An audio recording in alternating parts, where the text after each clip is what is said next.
Welcome back to the Villa View. David Moyes has been appointed as Aston Villa manager.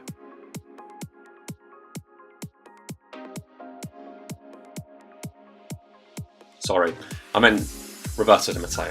I think it's a fantastic appointment, but some of you guys don't seem to think so on Twitter when tweeting us in.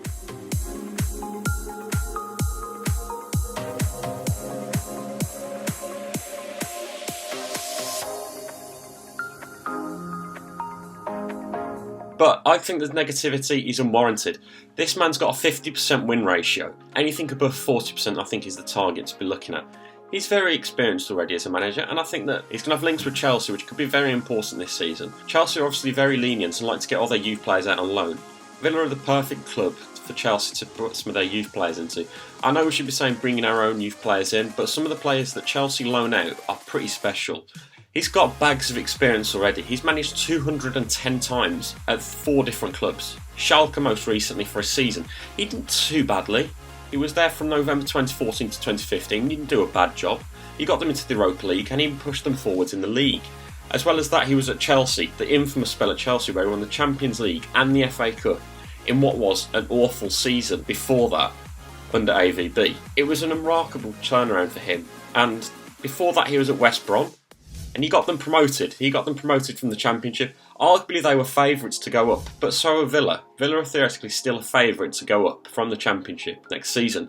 So I think that he is the right man to take us forward. As well as being at Chelsea, he spent time at MK Dons in his first managerial post. He took them to playoff finals in League One, which was a remarkable achievement at the time considering the position MK Dons were in. They'd just started to come up from League Two, so it was a fantastic moment for him. That's how he got his big gig at West Brom, if you can call that a big gig. I mean, it's not that big having a few shifts at Tesco, is it? Roberto Di Matteo is very marketable. That's, I think, one of the main reasons behind this appointment for Tony Z. Nigel Pearson comes with a lot of controversy.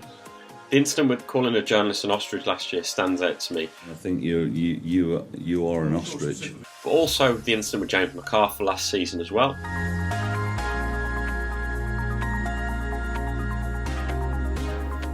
But Di Matteo is incredibly marketable in comparison to what we've seen with Nigel Pearson. He's a Champions League winner. Now, in China, football is huge. Don't underestimate the value of football in China. And Chelsea are one of the highly supported sides.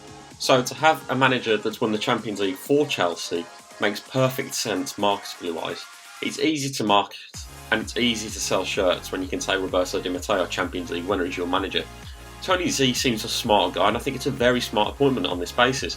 Marketably, he's very good defensively, and I think very good motivationally as well. That's the 3 main points as to why I think Tony Z has appointed Roberto Di Matteo. We're going to bring you lots more about Roberto Di Matteo over the coming days and weeks, a few top tips for him as well as some transfer signings. But for now, that's the Villa View. Remember to drop us a like below, comment as well, subscribe to the Villa View on YouTube, follow us on Twitter, the Villa View _, and on Facebook and Instagram. That's all for the Villa View this week. Andrew Pacuna, Mr. Champions League, get rid of him. I'm not kidding, but he wouldn't be able to play in the Champions League if they created the Champions League for him, because he's awful. Absolutely goddamn awful.